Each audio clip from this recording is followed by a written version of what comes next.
دوستو جب ہم کوئی کاروباری لین دین کرتے ہیں کیا ہم فوراً بغیر جانچ پڑتال کے، بغیر گفت و شنید کے، بغیر بزنس پرسن جس کے ساتھ ڈیل کرنے جا رہے ہیں ملے ہوئے پیسہ دے دیتے ہیں؟ نہیں نا. اسی طریقے سے freelancing is no exception as well. Virtual کام ہو رہا ہے بٹ بزنس نارمس تو وہی ہیں کہ اگر آپ ان پرسن میٹنگ میں when you are doing a business deal, you interact, you shake hands, you talk about the business, you decide what is in the timeline اور وہ سب چیزیں آپ طے کر لیتے ہیں. اسی طریقے سے فری لینسنگ میں بھی ایسا ہی ہوتا ہے. اب فری لینسنگ میں کیسے ہوتا ہے آئیے تھوڑا سا ڈسکس کرتے ہیں.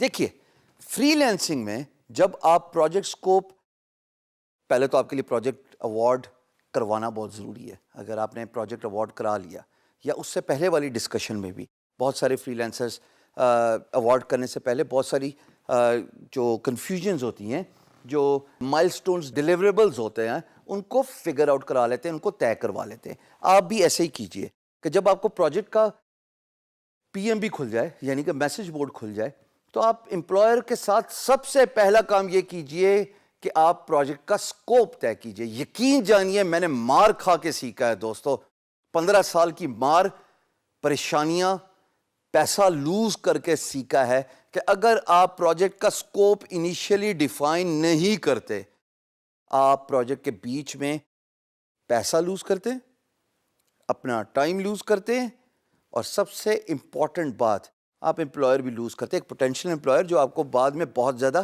کام دے سکتا تھا.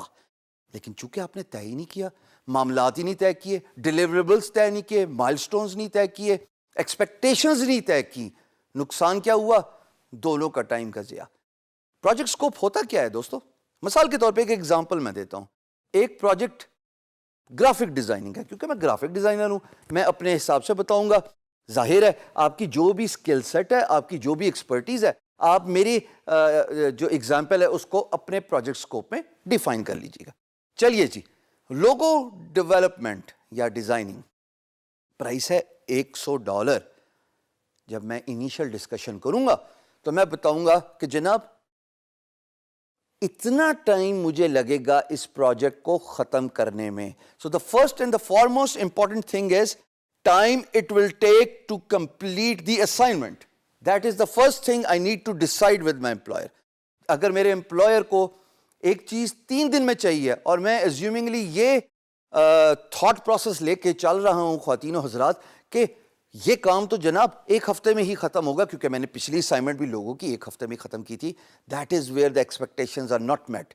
ایوارڈ ہو گیا، پروجیکٹ آپس میں ڈسکس نہیں کیا تو نقصان کیا ہوا؟ 3 دن بعد امپلائر کہتا oh my god I needed this in 3 days، what are you doing, give me my money back.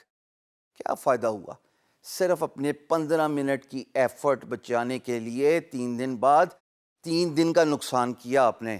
Time is منی دوستو.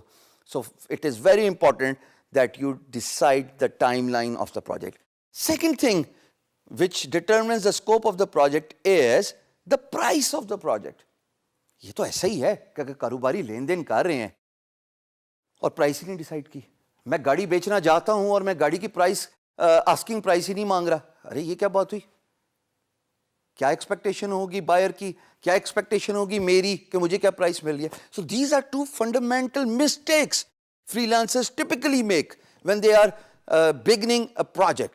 اسکوپ ڈٹرمن کیجئے پروجیکٹ کے سٹارٹ پہ، چاہے 1 ہفتہ لگ جائے اسکوپ کی ڈٹرمینیشن میں. این ممکن ہے امپلائر وہ پرائس آپ کو دینے کے لیے تیار نہ ہو. اپنے رائٹ کے لیے فائٹ کیجئے، اپنی ویلیو پروپوزیشن اپنے امپلائر کو دیجئے، بتائیے کہ آپ کی کیا ورتھ ہے، بتائیے آپ کا پورٹ فولیو بول رہا ہے آپ کے اس پرائس کو ایگزیکٹلی ڈٹرمن کرنے میں، اس پرائس کو جسٹیفائی کرنے میں.